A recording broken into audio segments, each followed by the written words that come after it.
Okay, Gregor, so I thought I'd give you a quick rundown by video here to kind of walk you through this, some good information, just stuff you're going to want to know. So I have a couple of similar guitars to this Ibanez. I have a Jackson. This guitar is kind of like from a relic from the 80s that I've had for a few years. And I have an old PV guitar from the early 90s. You can see that they're pretty much the same setup.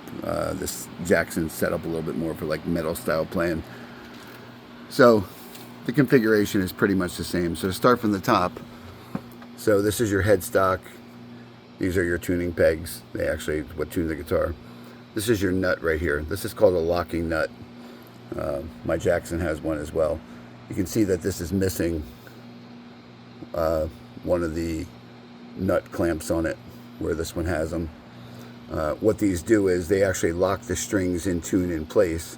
The benefit is you don't have to keep tuning all the time. The detriment is, as a new player, it takes you out of tuning the guitar a lot, and you're going to want to learn how to tune. But either this is missing because somebody took it off because they like to tune the E string down to D to get that one finger power chord thing going on, or it's just missing. But anyway, you can put it on or not, doesn't really matter.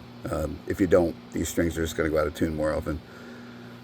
So the neck of the guitar, clearly enough, there's a truss rod adjustment in there. There's a rod that goes through the guitar, through the neck. This neck is slightly back-bowed. You're not going to be able to see it, but not uncommon. You adjust the truss rod with an Allen key and straighten it out. It sometimes affects the playability of it. May or may not help. Guitar doesn't play bad. Badly needs new strings though. Going to the bottom half. So your pickguard cover is this black thing here. And your pickups, you have 3 of them. These are both single coil pickups, and that's a humbucking pickup. Your pickup selector, if you push it that way, makes the first one go on. The second position is these 2.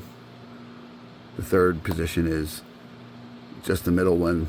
The fourth position is the bottom 2. And the fifth one all the way down is this bridge pickup. So this is a neck pickup, that's a bridge pickup. This is a humbucking pickup. It's going to give you a much thicker sound. The tremolo on this guitar, this is similar. I have a Floyd Rose on my Jackson. It's got a whammy bar on it. Yours is missing, has the same thing. There's the hole for it. You can choose to use it or not. If you use your whammy bar a lot, it's going to go out of tune, just the way it is. These are a little bit more of a bitch to change the strings on because you have to thread them through the back and you have to actually like take shit apart. But in any case, that's kind of how all that works. This is your main volume knob, and that's your tone knob. All the way to the left is bass, and the other way is treble. And this has some sort of a push-pull thing on it, where if you push the thing in, it changes the tone around a little bit. They could have made it that way for a specific reason. But anyway, that's the basic overall layout of the guitar. This thing, as far as a practice guitar, is fine. Like, other than some new strings, and whether you want to add a tremolo and get those nuts on there, which are about $5 for 3 new ones, is fine. If you want me to, I can definitely clean this up. The neck is a bit dry. It needs to be kind of like polished down a little because it's not too fast. And the new strings will make it play 100% better. I also want to let you know, in my other video, I'm playing through, a $3,000 stage rig, so this is not going to sound the same way through a practice amp. It's just not. But I wanted to at least clear that up for you because I can pretty much get anything to sound pretty decent, no matter how inexpensive or beginner guitar is. But this is kind of like a mid-range intermediate guitar. Probably sold for about $400 new back when it was bought, and it's a great guitar to start with. Just kind of needs a setup.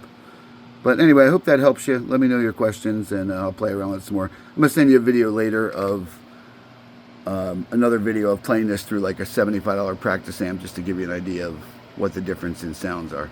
Peace, buddy.